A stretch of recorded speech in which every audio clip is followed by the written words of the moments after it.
நண்பர்களே வணக்கம். எத்துணைதான் அறிவியல் நாம் கண்டறிந்திருந்தாலும் இந்த இயற்கையை நாம் எப்படி சிந்திப்பது? இதற்கு விடையை சொல்ல வேண்டும். இந்த படைப்புகள் என்பது எப்படி வந்திருக்க முடியும்? மனித மூளையால் இதனை படைப்பித்திருக்க முடியுமா? அல்லது அறிவியலால் இதனை ஆக்கியிருக்க முடியுமா? அதற்கான வாய்ப்புகள் என்பது சிறிதும் இல்லை.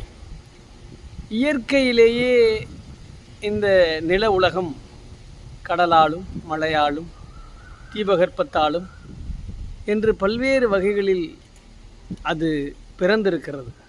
அதன் பிறகு மனித வளர்ச்சி, அறிவியல் உயரங்கள் ஒரு பக்கம் இருந்தாலும் இயற்கையால் பிறப்பிக்கப்பட்ட அந்த ஆளுமைக்கு நிகரான ஆளுமை என்பது இன்றளவில் இல்லை. எத்துணைதான் நாம் உயர்ந்த எந்திர வேகத்தில் பயணித்தாலும் கூட இந்த இயற்கையான சில விஷயங்களை நாம் ஒருபொழுதும் அதற்கு ஈடான விஷயங்களாக கொண்டு வர முடியவில்லை. என்னதான் நாம் கண்டறிந்தாலும் கூட இயற்கையின் மூலத்திலிருந்து தான் அந்த புதிய கண்டுபிடிப்பும் கூட அமைந்துவிடும். ஆகையால் தான் இயற்கையும் இறைவனும் அதீத சக்தி என்று சொல்கிறோம். அதேபோல் குழந்தை பிறப்பது, குழந்தை படைப்பிப்பதுங்கிறதெல்லாம் மிக மிக மிக அற்புதமான விஷயம். மூக்கு எடுத்துக்குங்க, அதற்கு எவ்வளோ பாதுகாப்பு. காது எடுத்துக்குங்க, அதற்கு எவ்வளவு பாதுகாப்பு.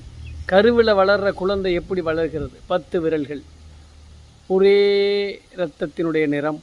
இப்படியெல்லாம் பார்க்கிற பொழுது இயற்கையும் இறைவனும் தான் மேலானது, அதற்கு ஈடானது யாரும் இல்லை. நன்றி, வணக்கம்.